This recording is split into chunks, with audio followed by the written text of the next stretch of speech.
Banyak orang ingin mengendalikan dunia, tapi lupa mengendalikan dirinya sendiri. Di tengah tekanan hidup, godaan media sosial, dan ketidakpastian masa depan, menguasai pikiran dan membentuk disiplin diri adalah kekuatan sejati. Inilah yang diajarkan oleh filsafat Stoikisme, sebuah panduan hidup kuno yang tetap relevan hingga hari ini. Para filsuf Stoik seperti Marcus Aurelius, Epictetus, dan Seneca percaya bahwa ketenangan dan kekuatan batin datang dari dalam, bukan dari luar. Mereka tidak mengajarkan kita menjadi dingin atau apatis, tetapi untuk tetap waras dan teguh di tengah badai kehidupan. Dalam video ini, kita akan membahas 12 pelajaran Stoik yang bisa membantu Anda menguasai pikiran dan membentuk disiplin diri. Bukan teori kosong, tapi prinsip-prinsip praktis yang bisa Anda terapkan hari ini juga. Jika Anda ingin menjadi lebih kuat secara mental dan tidak mudah digoyahkan oleh situasi, simak sampai akhir.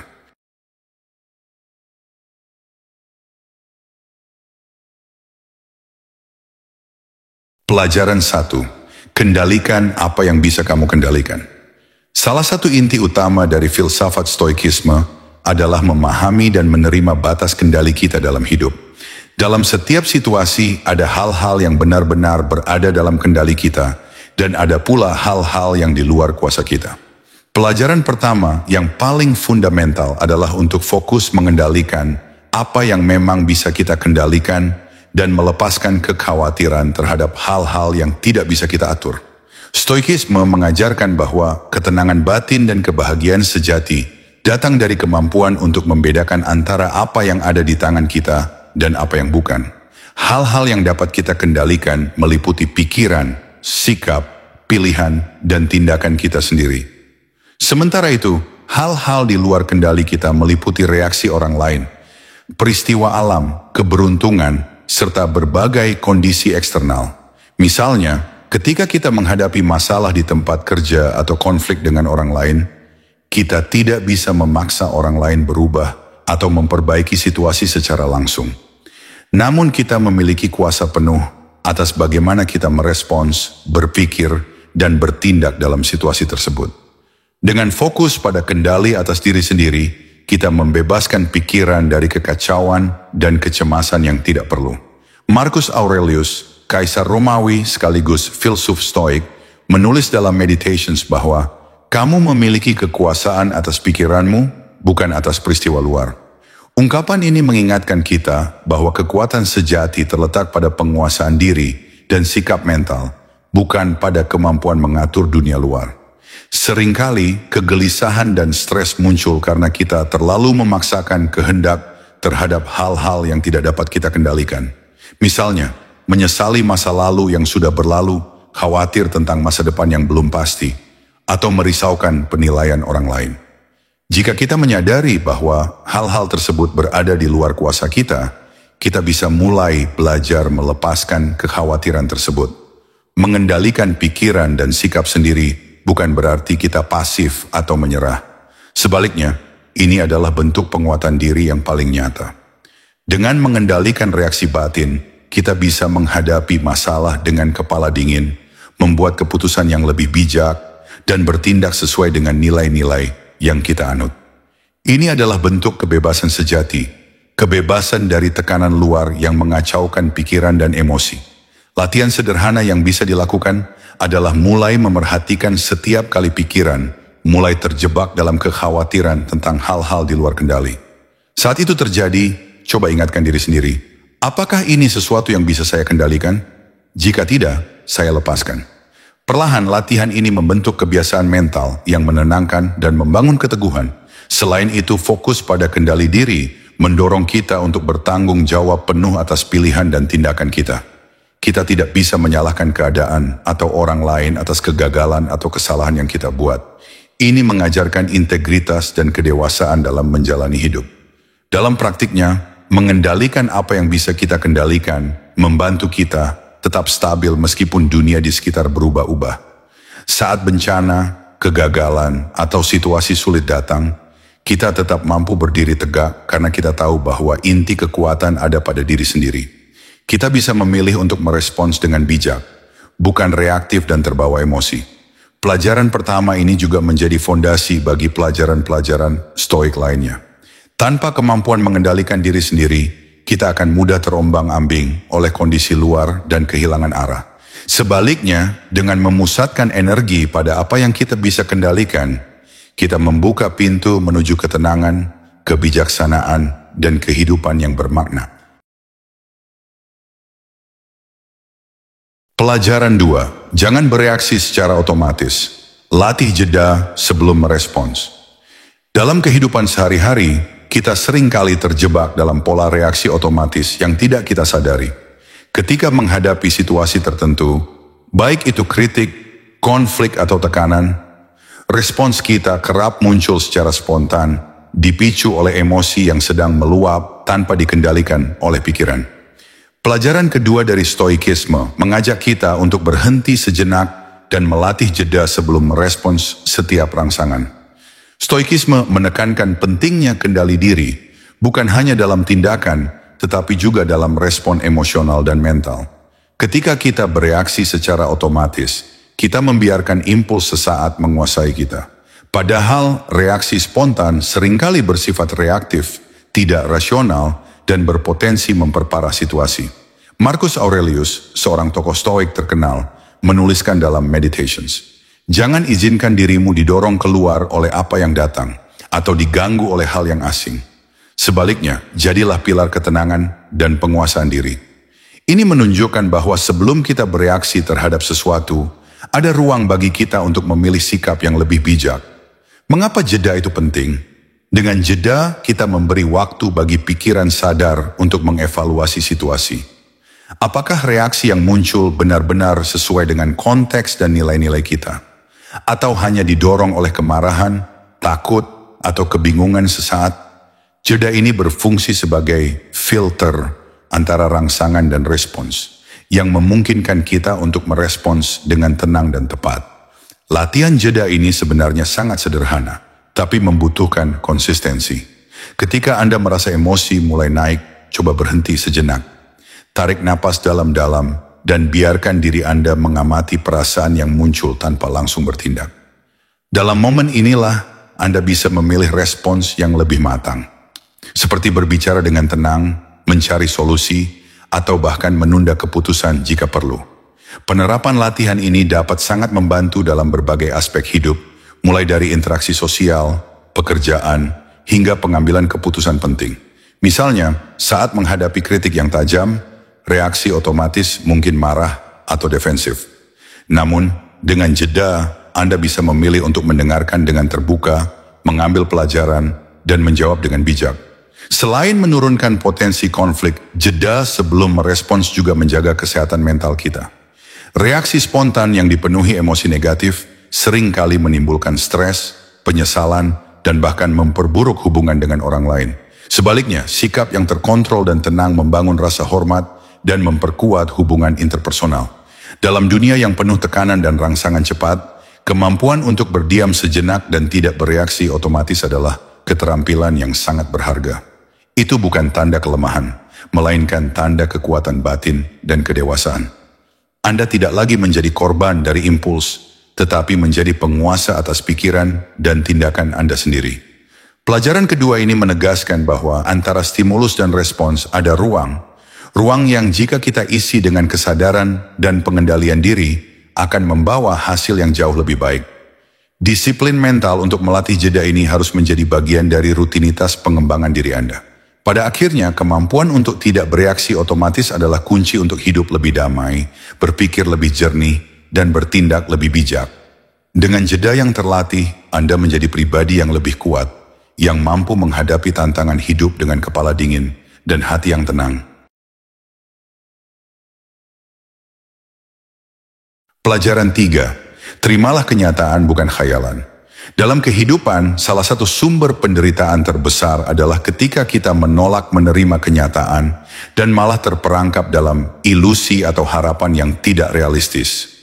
Pelajaran ketiga dari filsafat stoikisme mengajarkan kita untuk menerima kenyataan sebagaimana adanya, bukan membiarkan diri hanyut dalam khayalan atau keinginan yang tidak sesuai dengan keadaan sebenarnya.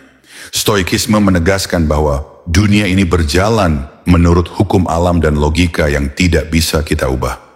Menerima kenyataan berarti memahami dan menyadari fakta-fakta objektif di sekitar kita tanpa menambahkan lapisan harapan palsu atau ketakutan yang berlebihan. Dengan menerima kenyataan, kita membangun pondasi yang kokoh untuk menghadapi kehidupan secara jujur dan efektif. Marcus Aurelius dalam Meditations menyatakan, "Terimalah dengan lapang dada apa yang terjadi di luar kehendakmu." Pesan ini mengajak kita agar tidak membuang energi untuk melawan hal-hal yang memang tidak bisa diubah, melainkan fokus pada bagaimana kita merespons dengan bijaksana. Sikap menolak kenyataan atau hidup dalam khayalan seringkali berasal dari keinginan kita agar segala sesuatu sesuai dengan harapan. Misalnya, kita berharap situasi berjalan sempurna, orang lain selalu berpihak pada kita, atau masa depan akan selalu cerah tanpa hambatan. Ketika kenyataan ternyata berbeda, kekecewaan dan stres pun datang. Khayalan seperti ini dapat membutakan kita terhadap peluang belajar dan tumbuh dari pengalaman hidup. Saat menolak kenyataan, kita sulit mengatasi masalah karena kita tidak melihatnya secara objektif. Sebaliknya, dengan menerima kenyataan, kita bisa mengidentifikasi akar masalah dan menemukan solusi yang tepat. Penerimaan kenyataan bukan berarti pasrah tanpa usaha. Justru sebaliknya, penerimaan ini adalah langkah awal untuk bertindak secara efektif. Dengan landasan yang realistis, kita bisa merencanakan langkah yang masuk akal dan menghadapi tantangan dengan kepala dingin. Contoh nyata penerimaan kenyataan adalah ketika menghadapi kegagalan atau kehilangan. Alih-alih terus menyesali dan membayangkan skenario lain yang ideal, Stoik mengajak kita menerima apa yang terjadi, belajar dari pengalaman, dan melangkah maju dengan penuh kesadaran. Latihan untuk menguatkan sikap ini bisa dimulai dari memperhatikan saat kita mulai berkhayal atau menolak realitas. Saat itu terjadi, tanyakan pada diri sendiri, apakah ini kenyataan atau hanya harapan saya? Kesadaran ini akan membantu kita kembali ke realita dan mengurangi penderitaan yang muncul dari ilusi. Selain itu, menerima kenyataan juga menciptakan ketenangan batin. Saat kita berhenti melawan keadaan, pikiran menjadi lebih jernih dan hati lebih damai. Energi yang biasanya terbuang untuk berkelahi dengan realita bisa dialihkan untuk membangun diri dan lingkungan sekitar. Pelajaran ketiga ini menegaskan bahwa kekuatan sejati datang dari keberanian menerima apa adanya, bukan dari melarikan diri ke dalam dunia khayalan. Dengan menerima kenyataan, kita menjadi pribadi yang realistis, kuat, dan siap menjalani hidup dengan penuh kesadaran dan tanggung jawab. Pelajaran 4, emosi bukan musuh, tapi informasi. Dalam keseharian, kita sering dianggap harus menekan atau menghindari emosi agar tidak terbawa perasaan. Banyak yang menganggap emosi sebagai penghalang logika dan penghambat pengambilan keputusan yang tepat. Namun filsafat stoikisme mengajarkan pandangan yang lebih dalam dan seimbang tentang emosi. Pelajaran keempat ini menegaskan bahwa emosi bukanlah musuh yang harus kita lawan, melainkan sumber informasi berharga yang perlu kita pahami dan kelola dengan bijak. Emosi muncul sebagai reaksi alami terhadap pengalaman dan lingkungan kita. Mereka membawa pesan tentang apa yang kita hargai, inginkan, atau takutkan. Dengan menyadari emosi, kita dapat memahami kebutuhan dan nilai-nilai kita lebih dalam. Contohnya, rasa marah bisa menjadi sinyal bahwa ada ketidakadilan yang perlu diperhatikan, sedangkan rasa takut bisa memperingatkan kita terhadap ancaman yang harus diwaspadai. Stoikisme tidak mengajarkan untuk menghilangkan emosi, melainkan untuk menghindari dikuasai oleh emosi yang tidak terkendali. Emosi yang membakar dan tak terkendali seringkali berakar dari penilaian yang keliru atau harapan yang tidak realistis terhadap dunia. Ketika kita belajar membedakan antara emosi yang muncul secara alami dan reaksi yang didasarkan pada penilaian yang salah, kita bisa mengelola perasaan tersebut dengan lebih baik. Epictetus, seorang filsuf Stoik, mengatakan, bukan hal itu sendiri yang mengganggumu, tapi pendapatmu tentang hal itu. Ini mengingatkan kita bahwa emosi yang muncul seringkali berkaitan dengan bagaimana kita menafsirkan sebuah peristiwa, bukan peristiwa itu sendiri. Oleh karena itu, kendali atas pikiran dan penilaian sangat penting agar emosi tidak berubah menjadi gangguan.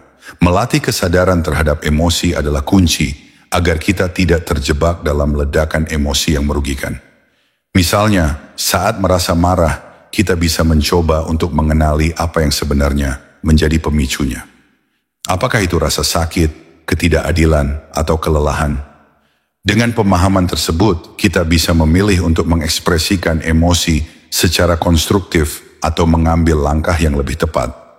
Selain itu, dengan memahami emosi sebagai informasi, kita dapat mengembangkan empati terhadap diri sendiri dan orang lain.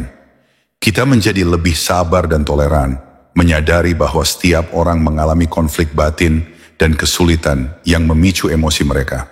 Sikap ini membuka jalan bagi komunikasi yang lebih efektif dan hubungan yang harmonis. Emosi juga berperan sebagai motivator. Rasa senang dan antusiasme mendorong kita untuk mengejar tujuan dan berbuat baik, sedangkan rasa takut dan kekhawatiran bisa menjadi pengingat untuk berhati-hati dan mempersiapkan diri. Dengan mengelola emosi secara sehat, kita bisa memanfaatkan energi positif dan meredam dampak negatif. Pelajaran keempat dari Stoikisme mengajak kita untuk tidak menganggap emosi sebagai musuh yang harus dihilangkan, tetapi sebagai guru yang memberi informasi penting tentang diri kita dan lingkungan.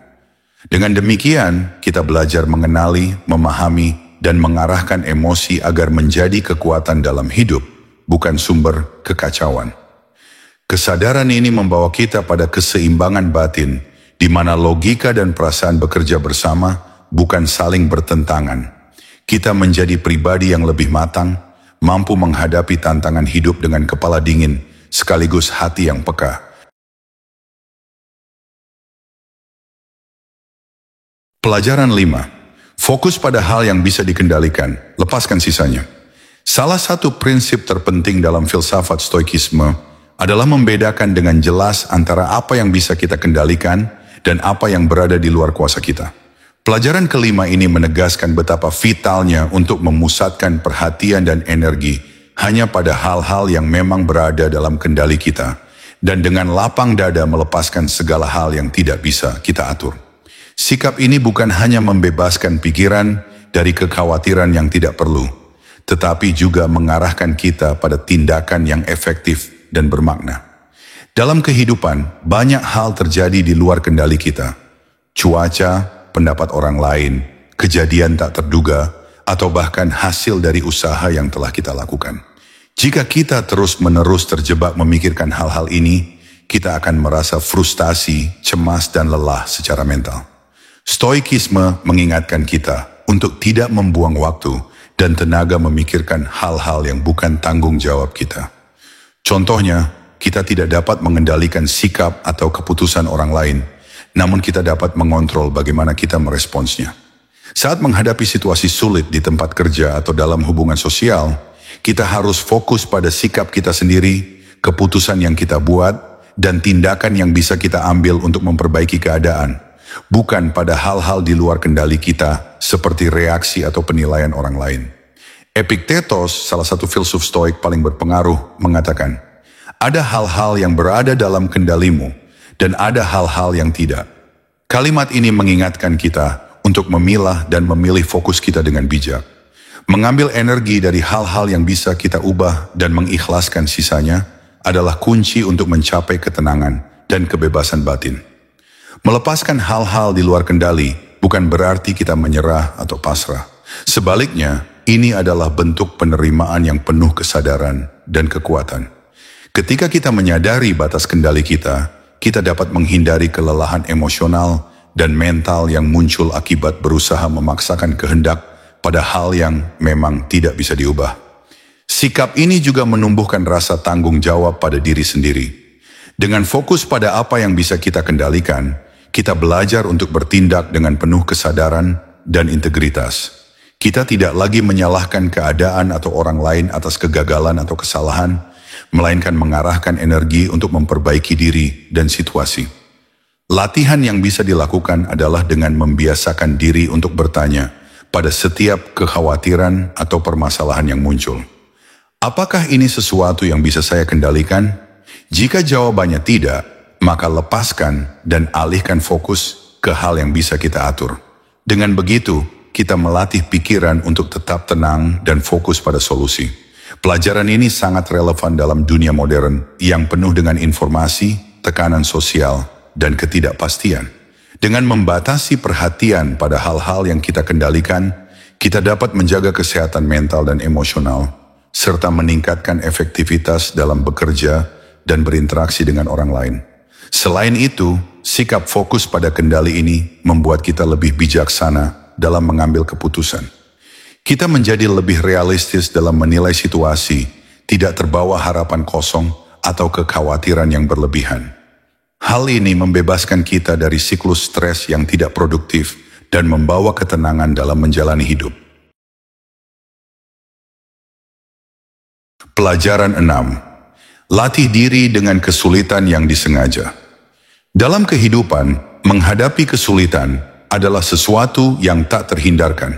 Namun yang membedakan antara orang yang kuat secara mental dan mereka yang mudah terguncang adalah bagaimana mereka memandang dan merespons kesulitan tersebut. Pelajaran ke-6 dari filsafat stoikisme mengajarkan kita untuk tidak menghindari kesulitan, melainkan justru melatih diri dengan kesulitan yang disengaja sebagai cara memperkuat ketahanan mental dan kedisiplinan diri. Konsep ini mungkin terasa kontradiktif dalam budaya modern yang cenderung menghindari rasa sakit dan ketidaknyamanan. Namun stoikisme mengajarkan bahwa dengan secara sadar menghadapi kesulitan kecil, kita mempersiapkan diri untuk menghadapi tantangan yang lebih besar di masa depan.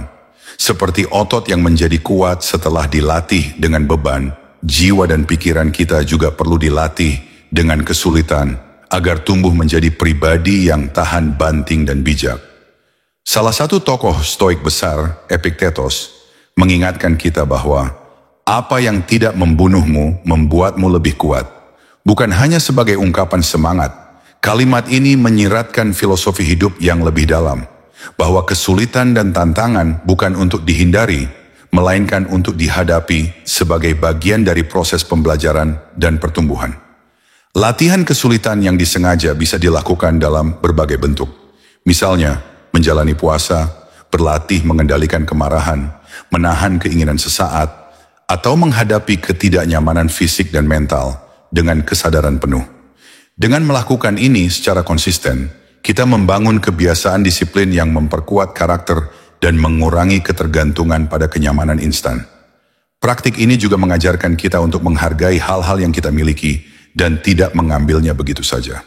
Saat terbiasa menjalani kesulitan kecil, kita menjadi lebih bijak dalam menghadapi kehilangan atau kegagalan, karena kita sudah memiliki bekal pengalaman mengelola rasa tidak nyaman. Selain itu, kesulitan yang disengaja membantu kita mengenali batas kemampuan diri dan mengembangkan rasa syukur yang tulus. Kita belajar bahwa kenyamanan berlebihan bisa membuat kita menjadi lemah dan mudah putus asa saat menghadapi masalah nyata. Dengan berlatih kesulitan, kita menjaga agar jiwa tetap kuat dan siap menghadapi apapun yang datang. Dalam konteks penguasaan pikiran dan disiplin diri, pelajaran ini sangat penting. Ketika kita melatih diri menghadapi ketidaknyamanan dengan sadar, kita tidak lagi mudah tergoda oleh godaan yang merusak, seperti kemalasan, rasa takut, atau kemarahan yang meledak-ledak. Kita menjadi lebih fokus dan mampu mengendalikan impuls yang merugikan. Pada akhirnya, melatih diri dengan kesulitan yang disengaja adalah bentuk investasi jangka panjang untuk ketahanan mental dan kedewasaan emosional. Ini bukan tentang mencari penderitaan, tetapi tentang membangun fondasi yang kuat agar kita dapat menjalani hidup dengan lebih teguh, bijaksana, dan penuh pengendalian diri. Dengan membiasakan diri menghadapi tantangan secara sadar, kita juga menanamkan rasa percaya diri yang kokoh. Kita tahu bahwa kita sudah berlatih dan siap untuk menghadapi berbagai cobaan yang mungkin datang tanpa harus terjebak dalam keputusasaan atau kebingungan. Pelajaran 7. Jangan mengikuti kerumunan, pikirkan sendiri.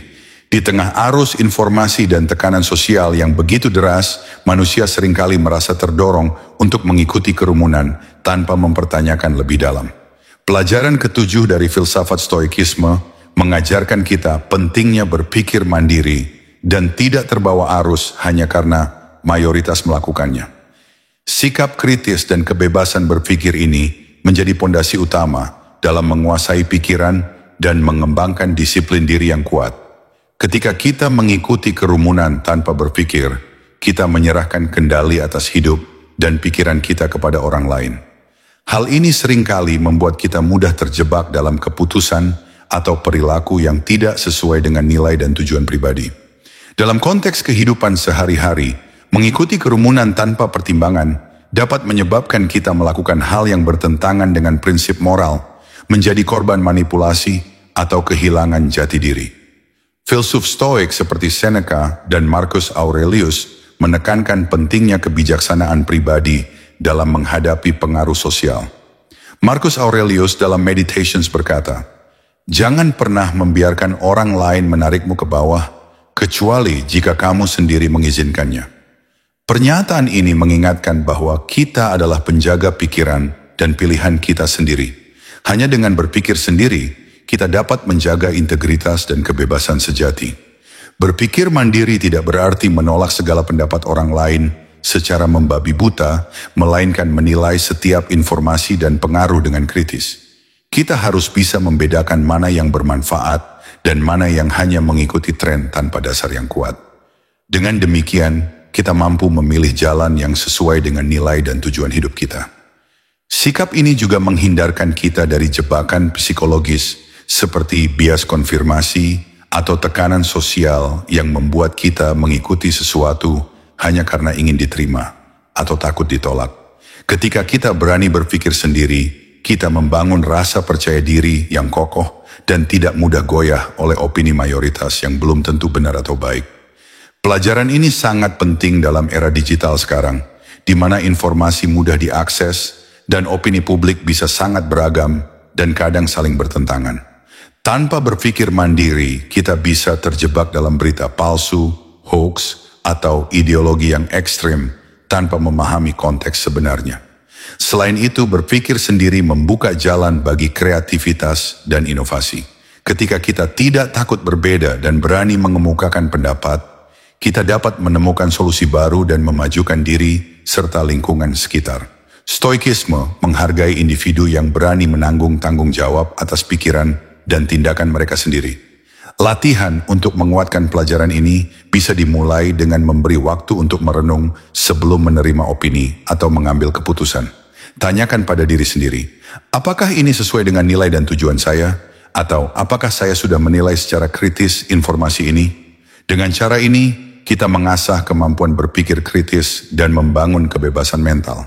Pelajaran ketujuh ini mengajak kita keluar dari zona nyaman yang diwarnai oleh tekanan sosial dan mengikuti jalan yang dirancang oleh diri sendiri. Kebebasan sejati hanya bisa diperoleh ketika kita menjadi pemilik penuh atas pikiran dan keputusan kita, bukan hanya mengikuti kerumunan tanpa pertimbangan. Pada akhirnya, dengan berpikir sendiri, kita memperkuat disiplin diri dan menjadi pribadi yang lebih tangguh, mandiri, dan bijaksana dalam menghadapi berbagai situasi kehidupan. Pelajaran 8. Kendalikan emosi, bukan menekannya. Emosi adalah bagian tak terpisahkan dari pengalaman manusia. Namun bagaimana kita memperlakukan emosi tersebut akan sangat menentukan kualitas hidup dan kestabilan mental kita. Pelajaran ke-8 dari filsafat Stoikisme menekankan pentingnya mengendalikan emosi, bukan menekannya. Perbedaan ini sangat krusial karena menekan emosi justru bisa menimbulkan dampak negatif yang lebih besar. Sedangkan mengendalikannya membuka jalan bagi kedamaian dan kebijaksanaan. Banyak orang beranggapan bahwa untuk menjadi kuat dan rasional, mereka harus menekan atau bahkan mengabaikan emosi yang dianggap mengganggu, seperti marah, sedih, atau cemas. Namun filsafat Stoik mengajak kita untuk memahami bahwa emosi yang muncul adalah sinyal alami yang membawa pesan penting tentang diri kita dan lingkungan sekitar. Menekannya tanpa pengelolaan yang tepat hanya akan membuat emosi tersebut tertimbun dan muncul kembali dalam bentuk yang lebih tidak terkendali. Mengendalikan emosi berarti mengenali, memahami, dan mengarahkan perasaan tersebut dengan cara yang sehat dan konstruktif. Ini bukan tentang menahan emosi agar tidak muncul, melainkan tentang memilih bagaimana kita meresponsnya. Dengan demikian, kita tidak menjadi budak dari dorongan emosi, melainkan menjadi pengendali atas pikiran dan perasaan kita sendiri. Stoikisme mengajarkan teknik refleksi dan introspeksi yang membantu kita mengidentifikasi penyebab emosi dan menilai apakah reaksi kita sesuai dengan kenyataan atau hanya hasil dari penilaian yang keliru. Misalnya, jika kita merasa marah karena suatu kejadian, kita dapat menanyakan pada diri sendiri, apakah hal itu benar-benar mengancam nilai-nilai penting kita, atau hanya ketidaknyamanan sesaat yang bisa kita terima dengan lapang. Selain itu, teknik pernapasan dan meditasi bisa menjadi alat bantu untuk menenangkan pikiran saat emosi mulai memuncak. Dengan menenangkan tubuh, kita memberi ruang bagi pikiran rasional untuk mengambil alih dan mengelola emosi dengan bijak. Hal ini membuat kita mampu merespons situasi dengan cara yang lebih tepat dan tidak impulsif. Mengendalikan emosi juga berarti menerima bahwa perasaan negatif adalah bagian alami dari kehidupan dan bukan sesuatu yang harus dihindari atau dipermalukan. Dengan sikap penerimaan yang sehat, kita belajar untuk tidak menghakimi diri sendiri ketika merasakan emosi yang sulit. Sebaliknya, kita memberikan kesempatan pada diri untuk memahami dan belajar dari emosi tersebut. Pelajaran ini juga mengingatkan kita bahwa tidak semua emosi harus diekspresikan secara langsung. Ada saatnya menahan diri untuk tidak bereaksi secara spontan demi menjaga harmoni dan mencegah konflik yang tidak perlu. Namun menahan emosi bukan berarti menekan, melainkan menunda dan memilih waktu serta cara yang tepat untuk mengekspresikannya. Kendalikan emosi dengan bijak berarti kita tidak kehilangan kendali saat menghadapi tekanan, kegagalan, atau kritik. Kita mampu tetap tenang dan fokus pada solusi, bukan terbawa arus perasaan yang bisa merugikan diri sendiri maupun orang lain. Sikap ini memperkuat kedisiplinan diri dan meningkatkan kualitas hubungan sosial. Dalam perjalanan hidup, kemampuan mengendalikan emosi adalah keterampilan yang terus diasah melalui latihan dan kesadaran. Dengan pemahaman dan pengelolaan yang baik, emosi menjadi sumber kekuatan dan motivasi, bukan beban yang melemahkan. Pada akhirnya, pelajaran ke-8 ini mengajak kita untuk menjadi penguasa diri yang sejati. Mampu mengenali emosi yang muncul, mengelolanya dengan bijak, dan menjadikannya sebagai alat untuk tumbuh dan berkembang. Dengan demikian, kita tidak hanya menghindari kerusakan yang bisa ditimbulkan oleh emosi yang tak terkendali, tetapi juga memupuk kedamaian batin dan kebijaksanaan yang mendalam. Pelajaran 9, fokus pada tindakan, bukan hasil. Dalam kehidupan, kita seringkali terjebak dalam kekhawatiran berlebihan terhadap hasil akhir dari segala usaha yang kita lakukan. Pelajaran ke-9 dari filsafat Stoikisme mengajarkan kita untuk mengalihkan fokus dari hasil yang tidak sepenuhnya dapat kita kendalikan kepada tindakan yang bisa kita lakukan dengan sebaik-baiknya. Ini adalah kunci penting untuk membangun kedisiplinan diri dan ketenangan pikiran. Seringkali kegelisahan muncul bukan karena pekerjaan atau usaha itu sendiri, melainkan karena kita terlalu terpaku pada hasil atau pencapaian yang kita harapkan. Kita takut gagal, kecewa, atau tidak dihargai karena hasilnya tidak sesuai ekspektasi. Padahal banyak faktor di luar kendali kita yang memengaruhi hasil tersebut, seperti keadaan lingkungan, keputusan orang lain, atau bahkan keberuntungan. Filsuf Stoik seperti Epictetus mengingatkan bahwa bukan apa yang terjadi pada kita yang penting, tetapi bagaimana kita meresponnya. Dengan fokus pada tindakan, kita berusaha melakukan hal terbaik dengan kemampuan dan sumber daya yang ada, tanpa membebani diri dengan kekhawatiran tentang apa yang akan terjadi kemudian. Memusatkan perhatian pada proses atau usaha yang kita lakukan membawa sejumlah manfaat psikologis. Pertama, kita menjadi lebih hadir dan sadar akan setiap langkah yang kita ambil, sehingga kualitas pekerjaan kita meningkat. Kedua, kita lebih mampu mengelola stres dan kecemasan karena tidak terus-menerus memikirkan hasil yang belum pasti. Prinsip ini juga mengajarkan kita untuk menerima kegagalan dengan lapang dada. Ketika hasil tidak sesuai harapan, kita tidak langsung merasa gagal sebagai pribadi, tetapi melihatnya sebagai bagian dari perjalanan dan kesempatan untuk belajar. Dengan begitu, kita tetap termotivasi untuk mencoba lagi tanpa terjebak dalam perasaan putus asa. Latihan untuk menguatkan pelajaran ini dapat dilakukan dengan mengatur tujuan harian yang berfokus pada tindakan konkret. Misalnya, daripada menetapkan target harus berhasil, fokuslah pada melakukan tugas ini dengan sebaik mungkin. Ini membantu kita tetap berada dalam kendali dan menghindari perasaan tidak berdaya akibat hasil yang tidak pasti. Fokus pada tindakan juga memperkuat rasa tanggung jawab pribadi. Kita menyadari bahwa walaupun hasil akhir bukan milik kita sepenuhnya, usaha dan niat kita adalah milik kita sendiri. Ini membebaskan kita dari sikap pasif yang bergantung pada faktor luar dan membangun rasa percaya diri yang sehat. Dalam konteks disiplin diri, pelajaran ini mendorong kita untuk konsisten dalam melakukan kebiasaan baik meskipun belum terlihat hasil langsung. Misalnya, berolahraga, belajar, atau mengembangkan keterampilan baru seringkali hasilnya baru tampak setelah waktu lama. Dengan tetap fokus pada proses, kita membangun kesabaran dan ketekunan.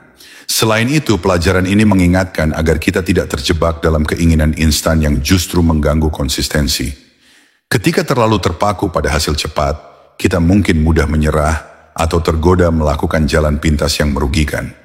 Dengan fokus pada tindakan, kita belajar untuk menghargai setiap usaha kecil yang berkontribusi pada pencapaian besar di masa depan. Pelajaran ke-9 ini sangat relevan di era modern yang penuh dengan distraksi dan tekanan untuk cepat sukses. Dengan prinsip stoik ini, kita dapat mengelola ekspektasi dan menjaga keseimbangan emosional, sehingga menjalani hidup dengan lebih tenang dan penuh makna. Pada akhirnya, dengan memusatkan perhatian pada tindakan, bukan hasil, kita membebaskan diri dari beban yang tidak perlu dan membangun fondasi mental yang kuat. Kita menjadi pribadi yang tangguh dan bijaksana, mampu menjalani perjalanan hidup dengan penuh kesadaran dan ketenangan. Pelajaran 10. Terima kenyataan dengan lapang dada. Dalam perjalanan hidup, tidak semua hal berjalan sesuai dengan harapan kita.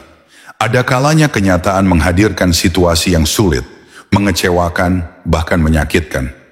Pelajaran ke-10 dari filsafat stoikisme mengajarkan kita untuk menerima kenyataan dengan lapang dada, sebuah sikap yang menjadi fondasi kedamaian batin dan kebijaksanaan sejati.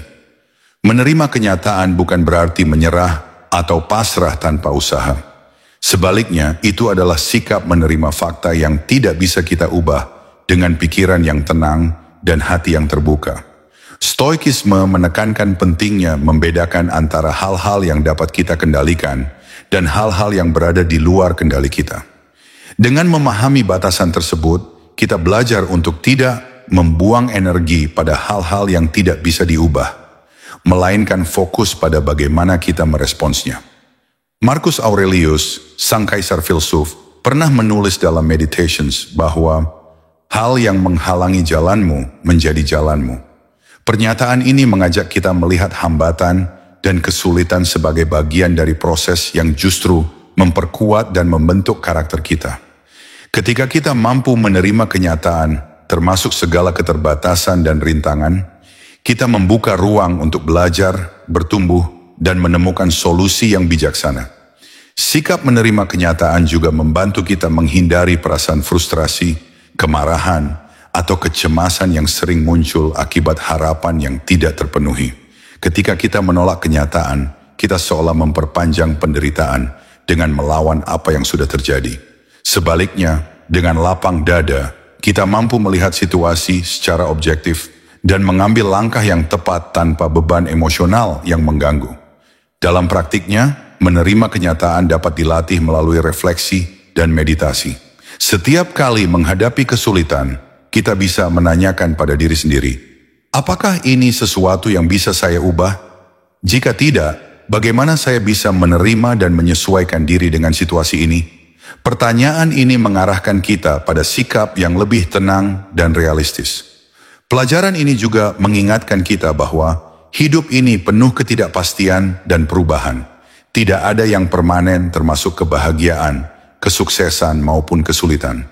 Dengan menerima fakta ini, kita menjadi lebih fleksibel dan siap menghadapi berbagai situasi tanpa kehilangan keseimbangan emosional. Lapang dada dalam menerima kenyataan bukan berarti kita harus menyukai atau menyetujui segala hal, tetapi kita memilih untuk tidak membiarkan hal-hal di luar kendali menguasai pikiran dan perasaan kita. Sikap ini membebaskan kita dari beban psikologis yang tidak perlu dan memungkinkan kita fokus pada hal-hal yang benar-benar penting dan bermakna. Selain itu, menerima kenyataan dengan lapang dada juga memperkuat hubungan kita dengan orang lain. Kita menjadi lebih sabar dan pengertian, tidak mudah menghakimi atau marah ketika menghadapi perbedaan atau konflik. Ini adalah wujud kebijaksanaan yang memperkaya kehidupan sosial dan emosional kita. Dalam dunia yang penuh tantangan dan ketidakpastian, pelajaran ini menjadi sangat relevan. Dengan menerima kenyataan, kita tidak hanya bertahan, tetapi juga mampu berkembang menjadi pribadi yang lebih kuat dan bijaksana. Kita belajar untuk berdamai dengan kondisi apapun dan melangkah maju dengan keyakinan dan ketenangan. Pada akhirnya, terima kenyataan dengan lapang dada adalah sebuah seni hidup yang memungkinkan kita menikmati setiap momen tanpa terjebak dalam kegelisahan atau penyesalan. Sikap ini menjadi fondasi untuk hidup yang lebih damai, bermakna, dan penuh kebijaksanaan. Pelajaran 11. Latih kesabaran sebagai kunci ketahanan. Kesabaran adalah salah satu nilai utama dalam filsafat stoikisme yang memegang peranan sangat penting dalam membangun ketahanan mental dan emosional. Pelajaran ke-11 ini mengajarkan kita bahwa dengan melatih kesabaran, kita memperkuat kemampuan untuk bertahan menghadapi berbagai tantangan hidup tanpa kehilangan keseimbangan dan ketenangan. Kesabaran bukan sekadar menunggu tanpa melakukan apa-apa, melainkan sikap aktif yang penuh pengendalian diri dan kebijaksanaan. Saat kita bersabar, kita mampu menahan dorongan untuk bereaksi secara impulsif terhadap situasi yang tidak menyenangkan, dan sebaliknya memilih untuk merespons dengan cara yang lebih bijaksana dan efektif. Dalam kehidupan sehari-hari, berbagai hal seringkali tidak berjalan sesuai dengan rencana kita. Bisa berupa keterlambatan, kegagalan, atau hambatan yang tak terduga. Ketika menghadapi kondisi seperti ini, rasa frustrasi dan kemarahan sering muncul secara otomatis. Namun, dengan kesabaran yang terlatih, kita dapat menghadapi situasi tersebut dengan pikiran yang tenang dan hati yang lapang, sehingga tidak membiarkan emosi negatif menguasai diri. Filsafat Stoik mengajarkan bahwa kita harus menerima proses dan waktu sebagai bagian alami dari perjalanan menuju tujuan. Tidak semua hal bisa diperoleh dengan cepat atau mudah. Dengan mengembangkan kesabaran, kita belajar untuk menghargai proses tersebut dan memahami bahwa ketahanan lahir dari keteguhan hati dalam menghadapi kesulitan jangka panjang. Latihan kesabaran juga membantu kita mengelola stres dan menjaga kesehatan mental. Ketika kita mampu menahan diri dari reaksi berlebihan, kita menghindari konflik yang tidak perlu dan menjaga hubungan interpersonal tetap harmonis. Ini membuat kita lebih dihormati dan dipercaya oleh orang lain, karena kesabaran menandakan kedewasaan dan kebijaksanaan. Untuk melatih kesabaran, kita bisa mulai dari hal-hal kecil, seperti menunggu giliran tanpa terburu-buru, mendengarkan orang lain dengan penuh perhatian tanpa menyela, atau mengendalikan rasa marah saat menghadapi situasi yang mengecewakan. Melalui latihan-latihan kecil ini, kemampuan kita untuk bersabar akan semakin kuat dan otomatis dalam situasi yang lebih besar dan kompleks. Kesabaran juga merupakan bentuk penghormatan terhadap diri sendiri. Dengan tidak terburu-buru, kita memberi waktu bagi pikiran dan perasaan untuk berkembang secara alami dan rasional. Ini menghindarkan kita dari keputusan atau tindakan yang gegabah yang mungkin menyesatkan dan menimbulkan penyesalan. Selain itu, kesabaran merupakan kunci untuk membangun disiplin diri yang kokoh. Banyak tujuan besar dan perubahan positif dalam hidup membutuhkan waktu yang tidak sebentar. Kesabaran memungkinkan kita untuk tetap konsisten dan tidak menyerah ketika hasil belum tampak secara instan. Dalam situasi yang sangat sulit, kesabaran seringkali menjadi benteng terakhir yang menjaga kita dari kehancuran mental.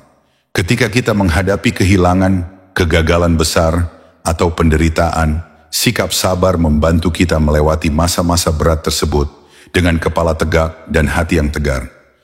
Filosofi Stoik juga menekankan bahwa dengan bersabar, kita mengembangkan kebijaksanaan untuk menerima kenyataan dan memahami bahwa segala sesuatu berada dalam siklus alam yang tidak bisa kita ubah. Sikap ini membuat kita lebih legawa dan mengurangi rasa sakit akibat perlawanan terhadap kenyataan. Kesimpulannya, melatih kesabaran adalah investasi jangka panjang yang membawa kita menjadi pribadi yang lebih kuat, bijaksana, dan tahan banting. Dengan kesabaran, kita tidak hanya mampu bertahan dalam badai kehidupan, tetapi juga tumbuh menjadi pribadi yang mampu menginspirasi dan memberikan ketenangan bagi orang di sekitar kita. Pelajaran 12, jadikan disiplin diri sebagai landasan hidup. Disiplin diri adalah salah satu pilar utama dalam filsafat Stoikisme yang menjadi kunci dalam membangun kehidupan yang bermakna dan terarah. Pelajaran ke-12 ini mengajarkan kita untuk menjadikan disiplin diri sebagai landasan dalam menjalani hidup sehari-hari, agar mampu mengendalikan pikiran, emosi, serta tindakan secara konsisten dan bijaksana. Disiplin diri bukan hanya soal kemampuan menahan diri dari godaan atau menegakkan aturan, melainkan sebuah bentuk komitmen kuat terhadap nilai-nilai dan tujuan yang kita yakini benar.